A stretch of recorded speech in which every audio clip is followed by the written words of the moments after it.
जय जगन्नाथ नमस्कार बंधु मैंने आपण मैंने देखुं RN job alert YouTube channel. तो फ्रेंड्स आज यही भिडियो आम कथा जाऊँ पोस्टाल जीडीएस मेरिट लिस्ट 2026 विषय। तो जो मैंने India post GDS recruitment 2026 apply करछंती तो से भिडियोटा बहुत ही इंपोर्टेंट रहिबो।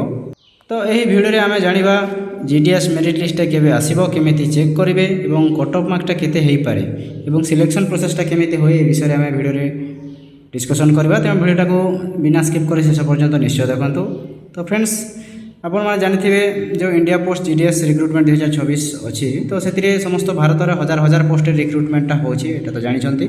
तो यही रिक्रुटमेंट रे मुख्यतः 3टी पोस्ट रहुची जो रही। प्रथम तो रही ब्रांच पोस्ट मास्टर जोटा को आप सर्ट फॉर्म रे बीपीएम कहते, और सेकेंड जोटा रोचे असिस्टेंट ब्रांच पोस्ट मास्टर सर्ट फॉर्म रे जोटा आपण माने कहते एबीपीएम, और 3 नंबर रोचे डाक सेवक। तो यही जॉब पर 10th मार्क बेसिस रे ही मेरिट लिस्टा तैयारी होता है। तो ये पुलिस प्रकार एग्जाम रोना आपण मानकर। तो से जो मानकर 10th मार्क अधिका रही तो से सिलेक्शन चांसेस अधिक रोचे। तो मेरिट लिस्ट रिलीज डेटा केबे होई पारे तो आम ए डिस्कसन करवा मेरिट लिस्टा केबे रिलीज होई पारे। तो ये सबुठ बड़ क्वेश्चन होची जीडीएस मेरिट लिस्ट 2026 माने मेरिट लिस्टा केबे रिलीज हो। साधारणतः एप्लिकेशन प्रोसेस शेष होगा पर जो 20 ରୁ 30 दिन मध्य ही आपंकर मेरिट लिस्टा पब्लिश होता है। तो मेरिट लिस्ट जो पीडीएफ फॉर्मेट ही ऑफिशियल वेबसाइट रे रिलीज होता है। आपण तो प्रथम जो मेरिट लिस्टा फर्स्ट मेरिट लिस्ट रिलीज हो सारी आपने देखिथे। तो जदि देखी ना स्क्रीन रे जो वीडियोटा शो करुँची से वीडियोटा देखी दिंतु। तो फ्रेंड्स आपण मैंने जानिथे प्रत्येक स्टेट पर सेपरेट मेरिट लिस्ट तैयारी होता है, जपरिक ओडिशा अलग रोचे, छत्तीसगढ़, उत्तर प्रदेश, बिहार, वेस्ट बेंगल समस्त अलग अलग रोचे। तो से आप निज स्टेट रो मेरिट लिस्ट चेक करने को पड़ो।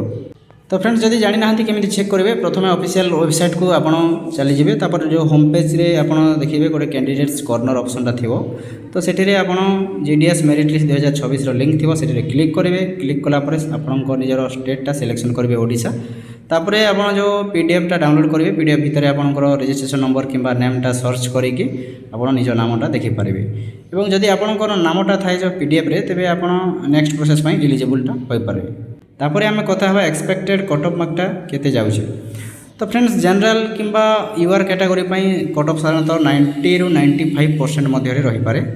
तापर जो ओबीसी स्टूडेंट माने रहउचंती ओबीसी कैटेगरी से 85 ରୁ 90% मध्य रही पारे। और एससी एसटी कैटेगरी 80 ରୁ 88% मध्य आपणकर जो कट ऑफ मार्कटा जीवार संभावना रोचे।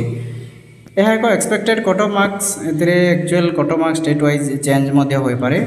तो चेंज केमिति होची आपण को स्टेट आपण को डिस्ट्रिक्ट रे अप्लाई करछंती, को डिवीजन रे अप्लाई करछंती एवं को सर्कल रे आपण अप्लाई करछंती से ऊपर डिपेंड करूची। एवं आपणकर मेन होची कैटेगरी। तो आम ओडिशा रे जेमिति आपण माने जानिथिबे 26टा जो डिवीजन रही। तो से 26टा डिवीजन पई अलग अलग कट ऑफ मार्क्सटा रहउची। तो फ्रेंड्स तापर रोचे आपंकर डॉक्यूमेंट वेरिफिकेशन। तो मेरिट लिस्ट रे नामटा आसिला परे डॉक्यूमेंट वेरिफिकेशन पई आपण पाखरे कॉल आसीबो किंबा मेल रे मध्ये मेसेज आसी पारे। तो सेति पई आपण मानको निम्नलिखित डॉक्यूमेंट्स गुडा को मध्ये नेबाको पड़िबो। तो से डॉक्यूमेंट्स गुडा कोन सेटा देखि ध्यान दे सुनंतु। 10th मार्कशीट आपण मानको रहउची आधार कार्ड, कास्ट सर्टिफिकेट आउ रहउची रेसिडेंट सर्टिफिकेट एवं पासपोर्ट साइज फोटोग्राफ। तो एमती यही 5टा डॉक्यूमेंट्स आपको रेडी करके रखा पड़ो। जदि डॉक्यूमेंट वेरिफिकेशनटा सक्सेसफुल है आपण जो नेमटा फाइनल सिलेक्शन रे हो जिवो।